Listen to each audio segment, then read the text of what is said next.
नमस्कार, स्वागत है आप सभी का प्रतिपक्ष संवाद पर। मैं हूं आपके साथ मेघना सचदेवा। उत्तराखंड के बाद हमारी टीम लखनऊ में लगातार ये जानने की कोशिश कर रही है कि यहाँ पर जो पर्वतीय समाज के लोग हैं, उनके मुद्दे क्या हैं, किस तरह से चुनाव में वोट करने वाले हैं, वोटर्स का मिजाज क्या रहने वाला है। लखनऊ कैंट के जो तमाम लोग हैं, उनसे बातचीत करने के बाद, पर्वतीय समाज के लोगों से बातचीत करने के बाद हम लोग पहुंचे शक्तिनगर। यहाँ पे कुछ लोग हमारे साथ इकट्ठा हुए हैं। हालांकि इस बार जो यहाँ से वर्तमान विधायक है, उन पर कितना भरोसा जाहिर किया जाएगा, तमाम जो विपक्षी पार्टियां हैं, जो उनका आरोप है, उस पर यहाँ की जनता क्या कहती है, वो जानने की कोशिश करेंगे। शुरुआत करते हैं। सर, आपका नाम? किशोर चंद पांडे। किशोर जी, देखिए अभी यूपी चुनाव के लिए तीसरे चरण की आज वोटिंग है। चौथे चरण में लखनऊ की तमाम सीटों पर जो है वोटिंग होनी है, मतदान होना है। वर्तमान विधायक जो यहाँ हैं, बीजेपी ने उन्हीं पर एक बार फिर से भरोसा जाहिर किया है। क्या लगता है कि ऐसे क्या काम है जो उन्होंने किए हैं या नहीं किए, जिनको लेकर आने वाले वक्त में, आने वाले चौथे चरण में आप मतदान करने वाले हैं?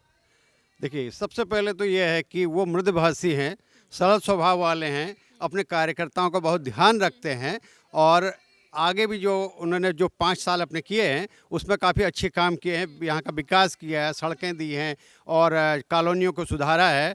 और उसके साथ साथ जो है आगे भी उन्होंने जो अपना वो हमें दिया प्रोग्राम उसमें काफ़ी अच्छी योजनाएं उन्होंने दी है ताकि यहाँ का और डेवलप विकास हो सके।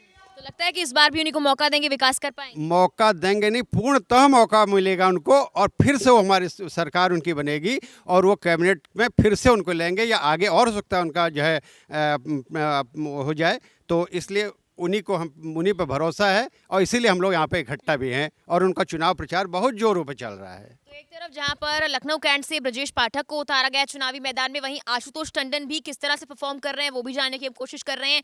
लेकिन उनके मुकाबले जो तमाम और प्रत्याशी हैं, उनके दावे वादे कितने हकीकत में तब्दील होते हुए नजर आ रहे हैं, वो जानने की हम कोशिश कर रहे हैं। आपका नाम क्या है सर? आलम सिंह खाती।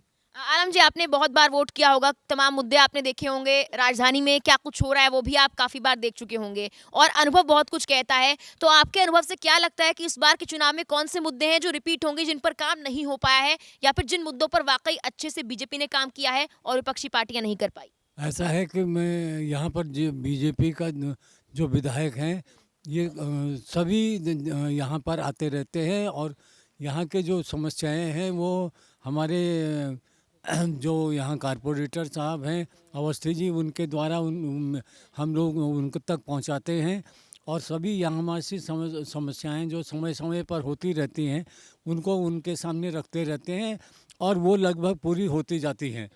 और हमें उम्मीद है कि हमारे विधायक जी जो आशुतोष टंडन जी, ये दोबारा फिर हमारे बीच आएंगे और मंत्री बनेंगे और हम लोगों का फिर यहाँ पर जो भी समस्याएं हैं उनको दूर करेंगे। साथ साथ में जो हमारे यहाँ पर आसपास जो समस्याएं हैं, कुकरेल नाले का, वो उन्होंने आए थे यहाँ पर, उन्होंने उसकी समस्या को भी रखा और उसको ठीक करने के लिए उन्होंने मंजूरी भी दे दी है। और ये भी हम लोगों को बताया कि 68 करोड़ रुपये इसके लिए हैं, पर इसकी कार्यवाही होनी बाकी है। और बाकी यहाँ पर जो लोकल समस्याएं हैं ये सभी जो हैं वो बार बार सुनते रहते हैं और सभी हम लोग जो हैं आशुतोष टंडन जी के पूरे समर्थन में हैं और सभी उनको वोट देंगे और हमें पूरी उम्मीद है कि वो आने वाले समय में भी मंत्री बनेंगे और हमारे बीच आएंगे। तो देखिए, यहाँ पर जो अनुभव है वो ये बताता है कितना काम हुआ है, लेकिन जो युवा वोटर्स होते हैं, युवा जोश होता है, वो ये बताता है कितना काम हो सकता है। तो पहले मैं अब युवा वोटर से शुरुआत करूंगी, क्योंकि ये लोग ये बताते हैं कि कौन से ऐसे मुद्दे हैं जो वर्तमान में काफी ज्यादा हाईलाइट हो रहे हैं, जिन पर काम हो सकता है। आपका नाम क्या है? मेरा नाम शशांक श्रीवास्तव है। शशांक, क्या लगता है, युवा होने के नाते बेरोजगारी, महंगाई के तमाम मुद्दे उठाए जा रहे हैं, जो विपक्ष है लगातार वार कर रहा है, इन मुद्दों को लेकर आपका कितना ध्यान इस वक्त वोटिंग में रहने वाला है? और जो वर्तमान विधायक है, क्या लगता है कि उन मुद्दों पर वो काम कर पा रहे हैं? वर्तमान के क्षेत्र की समस्याओं की बात की जाए तो हमारे यहाँ के जो आशुतोष टंडन जी हैं, उन्होंने आप कहीं भी निकल जाएंगे, रोड का विकास हो गया और सबसे बड़ा मुद्दा था जो कुकरेल नदी का, उसके लिए 68,000 करोड़ रुपए आवंटित हो चुके हैं। और भी जो क्षेत्र में जितने भी जो जाम की समस्या थी उसके लिए आप देख सकते हैं कि समता मूलक से वहाँ तक का उन्होंने सब कुछ किया है। और सांसद जी हमारे, उनके आशीर्वाद से विधायक जी बहुत अच्छा काम कर रहे हैं।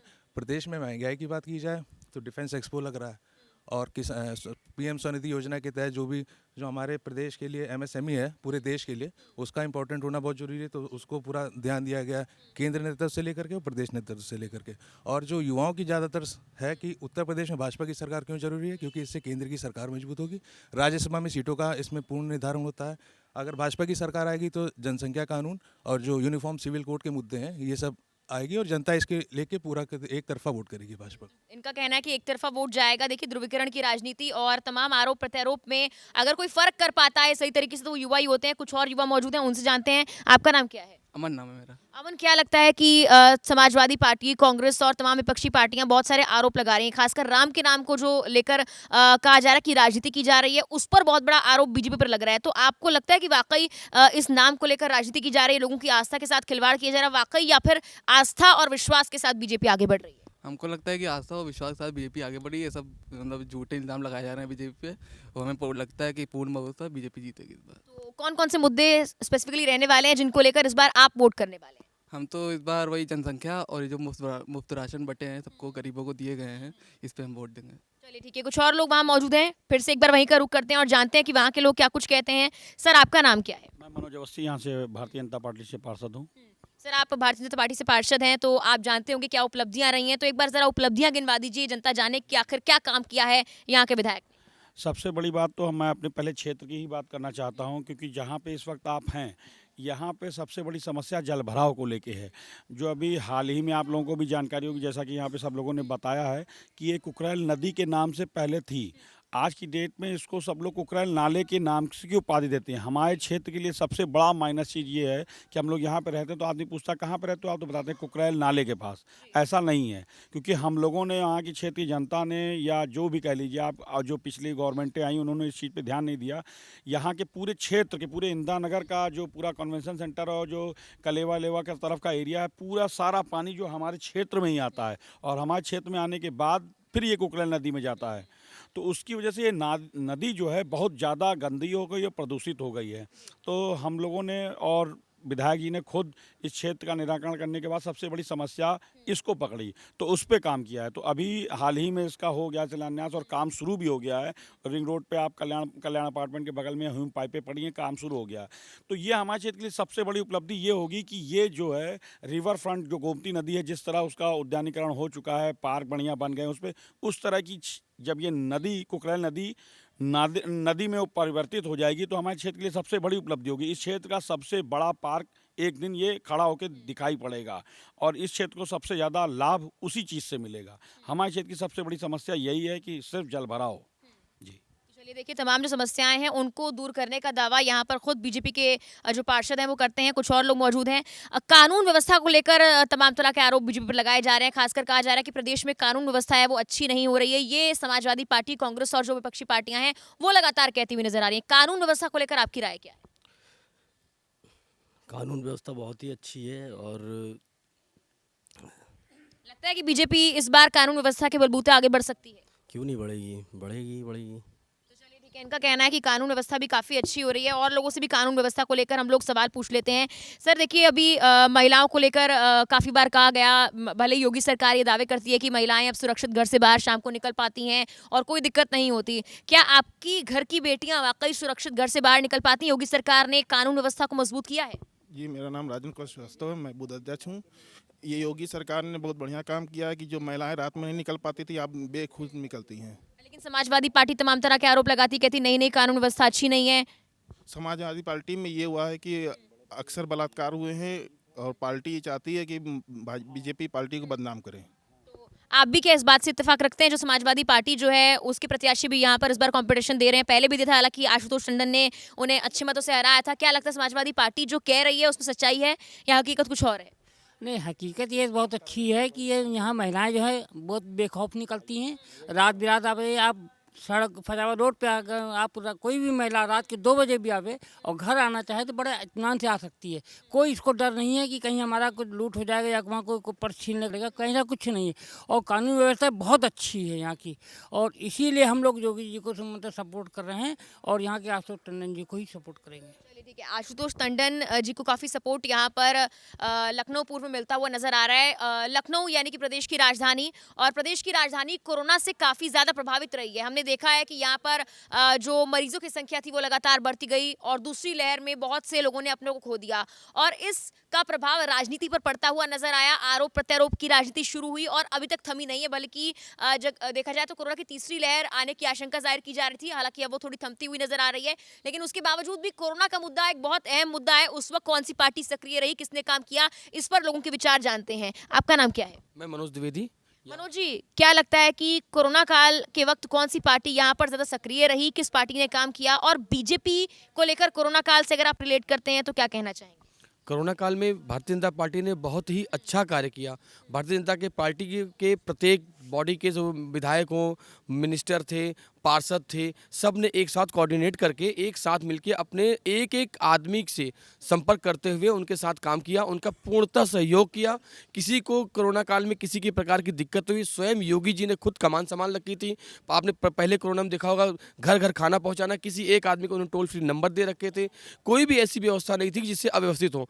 अब अन्य पार्टी कहती है, मुद्दा उठाती है, अन्य पार्टी के कोई लोग, किसी भी प्रकार के लोग किसी कहीं न खाना बांटते न राशन बांटते कहीं नहीं दिखे। माननीय राजनाथ सिंह जी की यहाँ के सांसद थे, उनके यहाँ से राशन अब भर भर के आता था। लोग गरीब लोग, हम लोग के पास कोऑर्डिनेट करते हुए पार्षद जी के महोदय से, विधायक जी के महोदय से, मेन बॉडी नगर मंत्री सब एक साथ कोऑर्डिनेट थे, एक टीम की तरह काम कर रहे थे। पूरी पार्टी ने एक टीम की तरह काम किया और कोशिश ये की कि हर व्यक्ति को, वो किसी पार्टी का हो, किसी भी व्यक्ति का हो, किसी जाति धर्म का हो, कोई चीज़ नहीं देखी, और हर तरफ से हर को एक तरह से व्यवस्था देते हुए मेडिकल से लेके खाने की सुविधा तक लेके सबको दिया। एक आप चौपाई थी रामचरितमानस की, न हल चले न चले कुल्हाड़ी, बैठे भोजन दे त्रिपुरारी। वो व्यवस्था योगी सरकार ने करके दिखा दी। रामचरितमानस की चौपाई को, तुलसीदास बाबा की चौपाई को उन्होंने सत्य करके दिखा दिया कि कोई व्यक्ति किसी प्रकार का काम के लिए कहीं घर से बाहर निकले, लेकिन भोजन की व्यवस्था उसको पर्याप्त मिलती रही, मेडिकल की व्यवस्था उसको मिलती रही। यह चीज़ भारतीय जनता पार्टी ने बहुत अच्छा काम किया। मैं कोरोना काल से भारतीय जनता पार्टी से अच्छा कार्य कोई भी पार्टी नहीं कर सकती थी, ये मेरा कहना है। कोरोना चलिए, इनका कहना है कोरोना काल में काफी अच्छा काम किया है, लेकिन कोरोना काल के साथ एक और मुद्दा जो है वो अभी नया मुद्दा, ताज़ा मुद्दा उठता हुआ नजर आ रहा है। हालांकि मुद्दा 2019 का है, जब सीए को लेकर यहाँ पर दंगे भड़के थे, और लखनऊ भी कहीं ना कहीं उस दंगों की आग की जद में आया था। अभी फिलहाल सुप्रीम कोर्ट ने एक फैसला सुनाया है। उस फैसले में ये कहा गया है कि योगी सरकार ने जो आदेश जारी किया था उसमें ये कहा गया था कि सीए के खिलाफ जो प्रोटेस्ट हुए उसमें जितने भी लोग थे दंगों में शामिल, उनसे रिकवरी कराई जाएगी। हालांकि अब सुप्रीम कोर्ट ने कहा है कि वो रिकवरी के पैसे वापस उन लोगों को कर दिए जाएंगे जिनसे वो रिकवरी कराई गई। तो उस पर लोगों की राय क्या है? क्या अब भी उस मामले पर योगी सरकार को सपोर्ट मिलता हुआ नजर आ रहा है? ये जानने की कोशिश करेंगे। सर, आपका नाम क्या है? आनंद अवस्थी। आनंद जी, क्या लगता है, देखिए अभी योगी सरकार ने जितने भी दंगों में लोग शामिल थे या लग रहा था पब्लिक को नुकसान कर रहे हैं, उनसे रिकवरी कराई गई, लेकिन सुप्रीम कोर्ट ने अब फैसला जो है वापस ले लिया, बोला कि नहीं ये तो पैसे वापस कराए जाएंगे। तो उस मामले को लेकर क्या आपका सपोर्ट योगी सरकार के साथ है? क्या लगता है कि उन्होंने सही फैसला किया था? नहीं, देखिए, रिकवरी कराना तो उनका फैसला सही था। उस समय देखते हुए वो कराया उन्होंने, रिकवरी सही था। अगर रिकवरी का फैसला न लेते तो इस तरीके के दंगे और भड़कते रहते हैं। तो इसको देखते हुए काफ़ी लोग उसमें शांति से बैठ गए, और उसके बाद ये भी मानवता दिखाती है कि जो रिकवरी हुई है वो पैसा सरकार ना लेते हुए वो उनको वापसी कर दिया जाए। वो खाली एक तरीके से ये था कि आगे और दंगे ना भड़कें और लोग एग्रेशन में ना आए और बदतमीजी ना हो। बाकी पैसे वापस कर दिए जा रहे हैं उनके, ये भी अच्छी चीज़ है। लेकिन ये भी इंसानों को देखना चाहिए कि जो भी दंगे भड़का रहे हैं, जो भी संपत्ति का नुकसान कर रहे हैं, वो राष्ट्र की ही संपत्ति है, अपनी संपत्ति, देश की संपत्ति बर्बाद करते हैं, बस जलाते हैं, किसी का घर तोड़ते हैं, कुछ करते हैं। यदि यही चीज़ उनके साथ हो तो ये कैसा लगेगा? तो ये देखते हुए क्या कहता है। लेकिन अब सुप्रीम कोर्ट का आदेश आया है, उसकी पालन किया जा रहा है, उनका पैसा वापस किया जा रहा है, अच्छी चीज़ है। लगता है जितना काम योगी सरकार कर रही है उतना ही उनके विधायक भी कर रहे हैं, या सिर्फ योगी जी के नाम पर वोट लिए जा रहे हैं? वाकई आशुतोष टंडन ने भी कानून व्यवस्था को लेकर काम किया है? बहुत अच्छा काम किया हमारे माननीय विधायक जी ने, और हर तरीके से तत्पर रहते हैं। कभी क्षेत्र में किसी भी तरीके की समस्या होती है तो इंसान उनसे जाके पर्सनली मिल सकता है। मतलब बाकी मंत्रियों की तरीके से नहीं है कि मतलब एक कैबिनेट में बैठने के बाद ईगो है कि हम किसी से नहीं मिलेंगे या कुछ। आप कोई भी बहुत साधारण व्यक्ति, कभी भी कोई आदमी कार्यालय पे जाके मिलकर उनको अपनी समस्याएं बता सकता है, और वो तुरंत निराकरण करने का प्रयास भी करते हैं। और बाकी क्षेत्र की जनता हमेशा उनके टच में भी रहती है। चलिए, इनका कहना है काफ़ी इजीली एक्सेसिबल हैं और योगी सरकार जो है समस्याओं का निराकरण करती है। हालांकि चुनाव परिणाम बताएंगे कितना इसका रिजल्ट देखने को मिल रहा है। आपका नाम क्या है सर? विमल। विमल विमल जी, क्या लगता है कि योगी सरकार के कामों का यहाँ पर बखान किया जा रहा है कि आशुतोष टंडन ने भी काम किया, उनके विधायक भी काम कर रहे हैं। आपको क्या लगता है कि इन मुद्दों को लेकर आप इस बार सपोर्ट करने वाले हैं, या फिर आपको क्या लगता है कौन से ऐसे मुद्दे हैं जिनको लेकर आगे आने वाले वक्त में काम हो सकता है? हमारा योगी सरकार को पूरा सपोर्ट है और आगे भी सपोर्ट रहेगा। बेरोजगारी, महंगाई को लेकर राय क्या है? बेरोजगारी तो जैसे पहले बेरोजगारी उतना कोई वो इशू नहीं है लोग, लेकिन विपक्षियों ने जो है इसको इशू बना दिया है। लगता है कि विपक्ष ज्यादा हो हल्ला कर रहे हैं। जी हाँ, हल्ला इसी पर अगला सवाल भी करते हैं। सर, आपका नाम क्या है? जी पंकज। पंकज जी, विपक्ष जो है इस बार ज्यादा हमलावर नजर आ रहा है। योगी सरकार ये दावे कर रही है कि 300 पार जो है सीट्स मिलेंगी, तमाम नेता मंत्री दावे कर रहे हैं, लेकिन अखिलेश यादव का कहना है कि तीसरे चरण के साथ ही वो 200 पार कर जाएंगे। आरएलडी का सपोर्ट भी उनके साथ है, किसान आंदोलन भी आया था। इस बीच विपक्षियों के आरोप और विपक्षियों को जो सपोर्ट मिल रहा है, ऐसा लगता है कि विपक्ष एक साथ खड़ा हो गया है। लगता है कि योगी सरकार के सामने वो खड़ा हो पाएगा? जी, ये तो उनका मतलब उनकी सोच है, और सोच देखिए कोई बदल नहीं सकता है। बाकी जो हमारा जो चल रहा है कि 305, हम उससे और आगे बढ़ने की कोशिश करेंगे और जीतेंगे भी। और बाकी देखिए उस पर कार्य पूरी तरीके से कार्य लोग कर रहे हैं, और यही कोशिश रहेगी कि जो हमने जो टारगेट बना रखा है उससे और बढ़ के सामने आए। बाकी विपक्षों का देखिए कहना है, किसी का कोई मुंह बंद नहीं कर सकता है, वो कहने दीजिए जो कह रहे हैं। बाकी अपनी तरफ से पूरी मतलब कोशिश रहेगी कि जो है। चलिए ठीक है। आपका नाम क्या है? संजय त्रिपाठी। सर, क्या लगता है कि ग्रामीण क्षेत्रों तक वाकई जो योगी सरकार विकास के दावे करती है, आशुतोष टंडन जो विकास के दावे करते हैं, आपके विधायक, लगता है कि कुछ ऐसे इंटीरियर एरियाज जहां पर विकास नहीं पहुंचा था वहां पर भी काम हो पा रहा है? बहुत अच्छा विकास किया है और आगे भी अच्छा काम करेंगे। गांव में भी अच्छा विकास हो रहा है। सरकार योगी की ही बनेगी।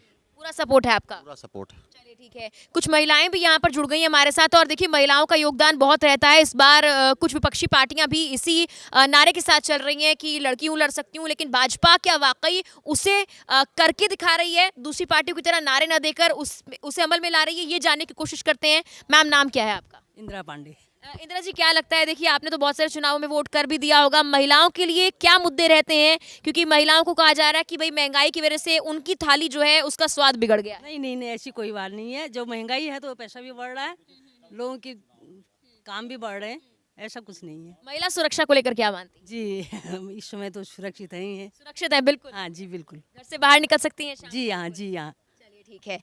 मैम, आपका नाम क्या है? दीपा पांडे। दीपा जी, क्या लगता है कि महिलाओं के लिए जो योजनाएं बाकी विपक्षी पार्टियां लाने के दावे कर रही हैं, क्या उतना काम पिछले 5 साल में योगी सरकार ने किया? आपके विधायक ने महिलाओं के लिए किया है? हाँ, बहुत किया है महिलाओं क्या क्या किया है? अरे सब सुरक्षा किया है महिलाओं की, और भी बहुत काम आंगनवाड़ी में सारे सब सामान और फ्री सारे सामान, राशन पानी सब। बिल्कुल संतुष्ट हैं आप अपने विधायक से? हाँ। ठीक है। मैम, आपका नाम क्या है? छाया द्विवेदी। छाया जी, क्या लगता है कि जो महिलाएं हैं वो शाम को घर से बाहर निकल सकती हैं? पिछले 5 साल में कई ऐसे मुद्दे उठे, उन्नाव का मुद्दा था, बहुत मुद्दे जिन पर योगी सरकार को घेरा गया और कहीं ना कहीं किरकिरी भी हुई है सरकार की। तो लगता है कि महिला सुरक्षा के मुद्दे पर बिल्कुल मजबूती के साथ योगी सरकार उतर पा रही है इस बार? बिल्कुल उतर रही है, और सुरक्षा बहुत ज़्यादा हो गई है। और इन 5 सालों में हमने खुद महसूस किया है, जो हम यहाँ सुरक्षित नहीं थे, कहीं निकल नहीं सकते थे, चेन स्केचिंग होती थी और भी बहुत सी मतलब होती थी घटनाएं, तो अब बिल्कुल कुछ भी नहीं होता है। तो एक बार फिर से मौका दिया जाए। बिल्कुल बिल्कुल। देखिए, लगातार लखनऊ में हमारा जो भ्रमण है वो जारी है, और यहाँ तमाम लोगों से हमने बातचीत की, जानने की कोशिश की कि आखिर उनके मुद्दे क्या हैं, किन मुद्दों को लेकर यहाँ पर सपोर्ट मिल रहा है। हालांकि खासकर जो पर्वतीय समाज के लोग हैं और कुछ और लोग भी हैं जिनका सपोर्ट सीधा सीधा योगी सरकार को जाता हुआ नजर आ रहा है। हालांकि देखिए, जिस दिन वोटिंग होगी उसके बाद ये साफ हो पाएगा कि आखिर किसको वोट गया है, परिणाम कैसा रहता है। क्या एक बार फिर से प्रचंड बहुमत के साथ योगी सरकार सत्ता में वापसी करेगी, या फिर विपक्षियों के दावे जो हैं वो हकीकत में तब्दील होते हुए नजर आएंगे? फिलहाल के लिए मेरे साथ इतना ही। आप देखते रहिए प्रतिपक्ष संवाद। नमस्कार, धन्यवाद।